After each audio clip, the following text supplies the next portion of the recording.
కేరళ కుట్టి హీరోయిన్ భావనపై జరిగిన లైంగిక వేధింపుల తర్వాత చాలా మంది హీరోయిన్లు తాము ఎదుర్కొంటున్న లైంగిక వేధింపుల గురించి ధైర్యంగా వెల్లడించారు. ఇప్పటికే వరలక్ష్మి, రెజీనా, తాప్సీ, మాధవిలత వంటి యంగ్ హీరోయిన్లతో పాటు నగ్మా వంటి సీనియర్ హీరోయిన్ కూడా సినీ పరిశ్రమలో ఉన్న నీచ సంస్కృతిని నోరు విప్పారు. స్టార్ హీరోల సినిమాలో అవకాశం దక్కాలంటే దర్శక నిర్మాతలకు పడగ సుఖం ఇవ్వాలి అని గోవా సుందరి ఇలియానా సంచలన కామెంట్స్ చేసిన సంగతి విదితమే. తెలుగు ఇండస్ట్రీలో హీరోయిన్ గా రాణించాలంటే అన్ని సమర్పించుకుంటేనే సాధ్యం అని శృతి హరిహరన్ సంచలన ఆరోపణలు చేసిన సంగతి విదితమే. ఇక సీనియర్ నటి కస్తూరి కూడా బెడ్ మీదికి వెళ్లలేదు అని ఒక ప్రముఖ హీరో తనని సినిమాలో నుంచి తొలగించిన సంగతి వెల్లడించిన విషయం విదితమే. ఈ సంగతి మర్చిపోతున్న సమయంలో సీనియర్ నటి రమ్యకృష్ణ ఈ తేనెతిట్టను మరోసారి కదిపింది. సినీ పరిశ్రమలో కాస్టింగ్ కౌచ్ ఈ మాట దాదాపుగా గత సంవత్సరం కాలంగా తరచూ వినిపిస్తున్నాయి. ఎప్పుడూ మాట్లాడని వారు కూడా మాట్లాడుతున్నారు. తాజాగా శివగామి రమ్యకృష్ణ మరోసారి ఈ నీచ సంస్కృతి గురించి నోరు విప్పింది. ఈ వ్యవహారంపై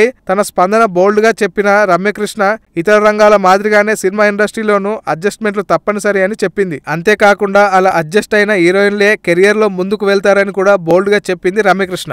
ఈ వీడియో మీకు నచ్చినట్లయితే సబ్స్క్రైబ్ చేయండి. ఫిలిమి స్టార్స్ బోల్డ్ అంత న్యూస్ బోల్డ్ గా.